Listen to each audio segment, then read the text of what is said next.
네, 안녕하십니까? 첫 소식 뭐부터 볼까요? 네, 지난 13일이었죠. 인천에서 있었던 동급생들 간의 집단 괴롭힘, 그때 그 옥상에서 추락 사망한 사건 있지 않습니까? 예, 예. 중학생이었는데 모두가 기억하실 겁니다. 특히 이 학생이 그 러시아인 홀어머니와 살고 있었던 사실이 알려지면서 또 주변에 많은 사람들 안타까워했었는데요. 예. 러시아 언론에서 이 사건에 좀 주목을 했습니다. 아, 러시아 언론. 네, 19일 러시아의 주요 일간지죠. 루시스카야 가제타가 이 사건을 관심 있게 보도를 했는데요. 이 사건은 한국 사회에서 큰 공분을 불러일으켰고 최근 며칠 동안 주요 뉴스 중에 하나가 됐다. 이렇게 전하면서 네. 한국 내의 러시아인 공동체에서도 큰 반응을 일으켰다. 이렇게 전했습니다. 한국에 러시아 출신이 좀 몇 명 정도 와 있다요? 이 신문 보도에 따르면요. 한국 내에 약 8만 명의 러시아, 그리고 러시아뿐만 아니라 이제 그 CIS라고 해서 소비에트 연방 출신 국가들 있지 않습니까? 예, 예. 다 합쳐서 한 8만 명 정도의 그쪽에서 온 분들이 거주한다고 합니다. 생각보다 많네요. 네, 그렇죠. 예. 그러면서 이제 이 신문은 한국의 이제 분위기를 전하고 있는데, 그러니까 역사적으로 단일 민족 국가였다 이런 점.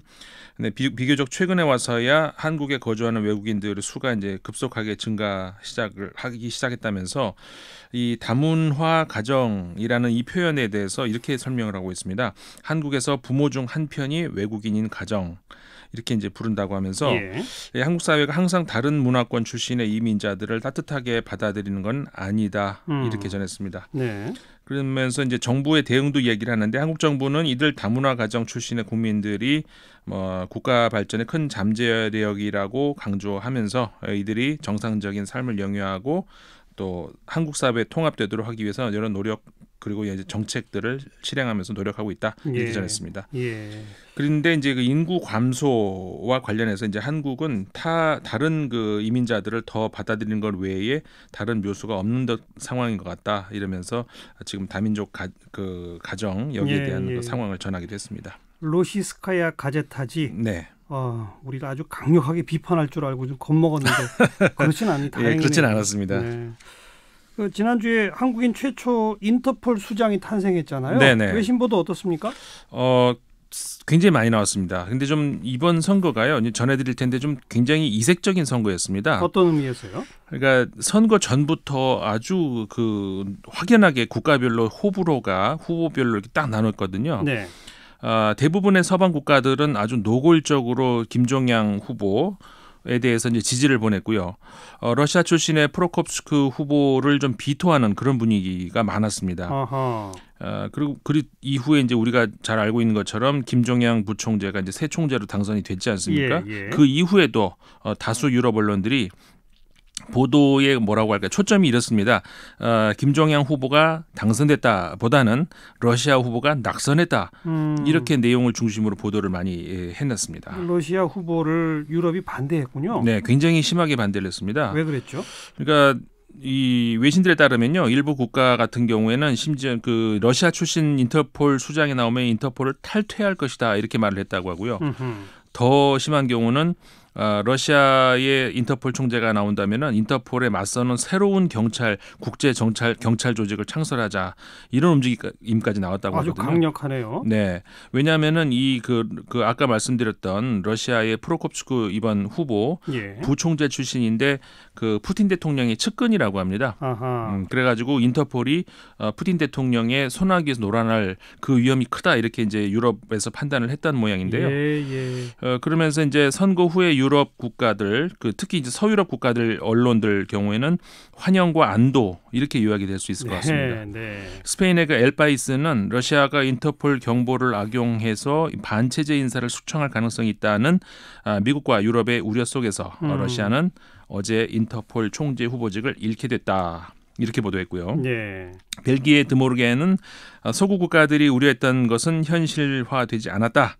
러시아인이 아닌 한국인이 인터폴의 새로운 수장이 됐는데 이것은 인터폴이 푸틴의 경호국 출신이 아닌 한국의 온건한 치안 업무에 찬성하는 누군가에 의해 주도됐다는 것을 의미한다 이렇게 보도를 했습니다. 아, 또 이런 배경이 있었군요. 네. 러시아 언론은 근데 뭐라고 쓰던가요? 러시아 언론은 우리가 뭐 짐작할 수 있는 바인데요. 예, 예. 일단 러시아 정부는 좀 이렇게 평정심을 유지하는 것 같이 보였습니다. 외신들 보도에 따르면은 러시아 정부 대변인이요. 우리 후보가 이길 수 없었다는 것은 유감스럽지만 투표 직전에 나온 여러 국가들의 발언들을 공정하게 분석한다면 강력한 압박이 그 뒤에 있었다는 것을 부정할 수 없다. 이렇게 입장을 밝혔다고 합니다. 예. 언론은 뭐 좀 더 불만이 많이 흘러나왔습니다. 선거 다음 날이죠. 22일 러시아의 이즈베스티아지 같은 경우에는 이게 처음에 영국 타임즈가 시작했다고 합니다. 그러니까 프로콥스크의 당선 예상을 이 영국의 타임즈가 보도를 했다고 하거든요. 아하. 그 이후에 일제히 서방 언론들이 인터폴 기능을 러시아 정치국으로 이용할 거다 이렇게 이야기를 하면서 이제 반대하기 시작했다고 하거든요. 예, 그렇게 지금 아까 말씀드렸던 이즈베스티아가 보도를 하고요. 예. 그러면서 이제 이 신문은 러시아 내부에서는 오히려 서구 국가들이 인터폴을 정치적으로 이용한 것이다 이렇게 비난을 했다고 합니다. 그리고 이제 로시스카야 가제타 아까 그 신문 네. 신문도 22일자 신문에서요. 심지어 그 인터폴이 협박의 제물이 됐다 이렇게 보도를 하기도 했습니다. 네. 그나저나 김종량 신임 총재 우리 국내에서는 뭐 오히려 더 생소해요. 그렇죠. 어떤 분이죠? 국제 무대에서 이번에 낙선했던 그 프로콥스크 후보보다는 인지도가 좀 떨어집니다. 아까 말씀드렸죠. 이 프로콥스크 후보, 그러니까 그 유럽 담당 부총재였는데요. 푸틴의 측근이고 그래서 이제 그런 인지도에서는 떨어지지만은 인터폴 그래도 김종양 신임 총재 같은 경우에 전 수석 부총재 출신입니다. 아하. 그러면서 외신들 보도에 따르면요, 한국 경찰 시스템을 국제 무대에 전파하는 일에 관심을 많이 가졌다고 하거든요. 예. 아까 소개해드렸던 벨기에 드모르겐지 같은 경우에 22일자 보도에서 김종양 씨는 국제 경찰계에서 잘 알려진 이름이라면서 한국 경찰 작전을 수출하려는 시도로 유명하다 이렇게 전하기도 했습니다. 네. 아무쪼록 인터폴 총재로서 맹활약하기를 좀 기대해 보겠고요. 네. 자, 그다음 뉴스는요. 올해의 사건 흔히 연말이 되면 이런 거 많이 나오지 않습니까? 네. 10개씩 묶어서 이제 선정을 하기도 하는데 그래요. 미국의 외교 전문지 Foreign Policy가 이번에 새 기사 중에서 국제 정치학 학자인데요. 하버드 대학교의 스테픈 왈트 교수의 글이 하나 실렸는데요. 제목이 이렇습니다. 올해 감사하게 생각해야 할 10가지 이걸 선정을 한 겁니다. 그래요. 뭐라고 합니까? 10가지가? 이렇게 얘기를 합니다. 왈트 교수가요. 올 한 해는 즐거움을 찾고 감사할 일이 그리 많지 않았다. 이렇게 고백을 하면서 독재자들, 사기꾼, 과대망상적인 왕자들, 자기중심적 멍청이들, 그리고 여러 문제아들 이 사람들이 정치 무대를 장악하기 때문이었다. 이렇게 얘기를 하는데 예. 혹시 교수님은 짐작가는 사람들이 어떻게 있으십니까? 뭐 트럼프, 푸틴 뭐 다 좀 그렇잖아요. 또 왕자 하면 또 생각나는 또 있죠. 예. 그럼에도 불구하고 여전히 어두운 하늘에 빛은 있었다. 이렇게 얘기하면서 10개를 나열하고 있는 건데요. 예. 그중에 10개는 너무 많으니까 이제 재밌는 것만 몇 개 소개해드리려고 그래요. 합니다. 어떤 겁니까?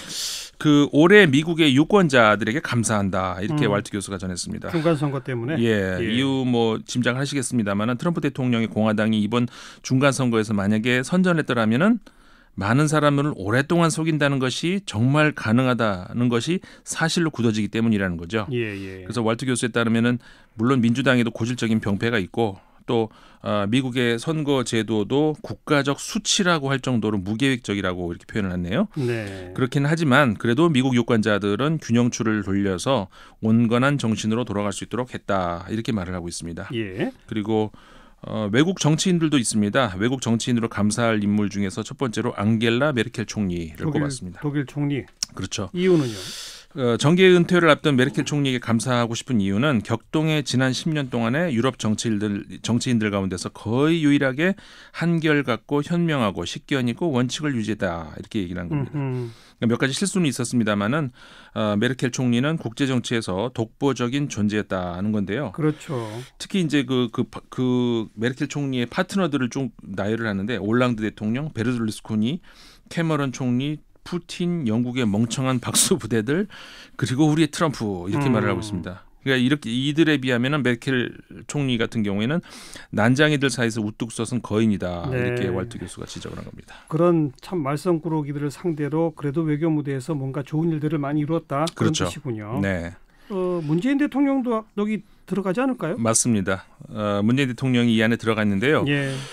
뭐 문재인 대통령에게 감사해야 될 것 무엇일까? 정치인으로서 갖춘 덕목이 인내심과 관용, 분별력을 갖추고 있다. 그리고 큰 그림에서 눈을 떼지 않는 집요함이라고 이야기를 하고 있습니다. 예. 그런 것에 대해서 감사한다. 이렇게 왈트 교수가 말하는데 이렇게 또 덧붙입니다. 김정은과 트럼프의 어리석은 몽상에 나라의 운명을 일부 의존해야 되는 것이 쉽지 않을 것이다. 하지만 문 대통령은 평화를 추구하면서 이를 위해서 창의성과 용기, 유연성, 끈기를 가지고 현명하게 모험을 나서는 모습 거듭해서 보여줬다. 이렇게 네. 평가를 했습니다. 네. 그러면서 또 아주 재미있는 말을 했어요. 왈트 교수가요. 미국의 대통령이 무의미한 자신의 홍보 기회로만 북한을 다루지 말고 문 대통령의 이런 노력에 힘을 좀 보태주면 정말 좋겠다. 이렇게 말을 하기도 했습니다. 네. 하버드 대학의 스테픈 왈트 교수. 네. 김정은과 트럼프의 어리석은 몽상 뭐 이런 단어까지 썼다고요? 네, 네. 이제 김정은과 트럼프도 이제 칭찬해줘야 돼요. 뭐 이런 식으로 자꾸 비아냥될 문제가 아닙니다. 네, 근데 미국에서 워낙에 트럼프 대통령에 대한 비난이 여론이 커가지고요. 자, 또 다음 소식은요. 네, 올해 뭐 여러 가지 올해를 빛낸 뭐 많이 있지 않습니까? 세계 무대 속에서 요원해봤던 한반도의 안정을 다졌다. 이거 우리 입장에서는 큰 성과라고 할 수도 있을 텐데요. 뭐 북미 정상회담이 최고의 외교 행사죠. 그렇죠. 금년 한 해. 예. 사실 저는 개인적으로 이게 1년을 돌아보면은 기억에 남는 장면들 중에서 뭐 지금은 좀 익숙해졌습니다만 지난 2월에 그 평창 올림픽 당시 말이죠. 그 한국 대통령하고 북한 최고 지도자의 최고 신임을 받는 인사들 그리고 미국의 부통령 이 사람들이 10m 반경 안에 그 한 공간에 있다는 것이 정말 신기해 보였거든요. 그랬었죠. 네. 그리고 뭐 4월 27일 이 말 유명해졌죠. 멀다 그러면 안 되겠구나. 그러니까 평양에서 이제 저 판문점으로 공수된 냉면이 있었고요. 예. 그다음에 싱가포르의 센토라 섬. 그다음에 이제 8월의 평양 거리 이런 여러 장면들이 있는데 영국의 한 매거진이요. 그 남북 관계 화해에 가장 큰 공을 세운 영웅이 있다면 그건 냉면이다 이렇게 얘기했습니다. 냉면이요? 예. 냉면을 영웅이라고요? 네, 평양 냉면이 영웅이다 이런 건데요. 영국이 어떤 잡지예요? 모노클이라는 잡지입니다. 매거진인데 종합 매거진입니다. 라디오도 있고 뭐 이런 데인데 이번 호 보도에서 그 한반도 관계 개선에 결정적 역할을 한 것은 냉면이다 이렇게 얘기하면서 2019년 노벨 평화상 후보에 냉면을 추천하는 것도 좋겠다 이렇게 보도를 했습니다. 노벨 평화상 후보로 냉면을. 네. 네. 그래서 이제 올해 한반도 관계 개선에 있어서 이제 이름 없는 영웅은 바로 그 북한의 정치적 수도이자 평양을 얘기하죠. 정치적 수도이자 음식의 수도. 이 평양의 인기 높은 향토 음식 냉면이다 이런 건데요. 이 기사에 따르면은 남북 정상이 만난 4월과 9월 이들 정상의 테이블 위에 올라간 것은 핵무기만은 아니었다. 그 두 정상은 테이블 위에 놓인 냉면을 먹으면서 유대감을 형성했다 이렇게 보도를 한 겁니다. 예. 그러면서 이제 그런 의미에서 냉면이 정상회담 후에 발표된 공동 선언에 한 몫을 했다. 라고 해야 타당하다는 거죠. 예. 그러면서 이렇듯이 좋은 음식은 항구적인 평화 추구에 큰 효과가 있음을 보여주는 사례다. 이렇게 얘기를 한 겁니다. 재미있는 보도들이 많군요. 네. 우리 코너 단골인 방탄소년단 소식 또 하나 있죠? 네, 그렇습니다. 뭐 많이 다뤘었던 내용이기도 한데 이건 좀 다릅니다. 방탄소년단을 비롯해서 아이돌 그룹이 또 한 번의 지금 최고의 전성기를 누리지 않습니까? 예. 뭐 제3의 한류다 이런 말까지 최근에 나오고 있는데 최근 들어서 이들 아이돌 그룹을 주제로 하는 소설까지 나왔다고 합니다. 소설책. 예, 이 스페인어로 출간됐다고 하는데요. 스페인의 그 리베르타드 디지탈이라고 하는 매체가 20일 보도한 내용입니다. 그 BTS로 대표되는 한국의 아이돌 그룹이 어떻게 지금 우리가 보고 있는 이런 신화를 창조하게 됐을까? 이 현상을 탐구하는 내용의 소설이라고 하거든요. 예. 제목이 데 세울 알 시엘로, 그러니까 서울에서 하늘로라는 제목입니다. 하늘로 서울에서. 네, 그렇죠. 비상했다는 뜻인가 보죠. 예. 그 두 명의 이제 작가가 쓴 건데요. 이 두 작가는 이 소설을 쓰기 위해서 한국, 일본, 프랑스, 스페인 등지로 이렇게 BTS를 비롯해서 이 K-팝 콘서트를 찾아다녔다고 합니다.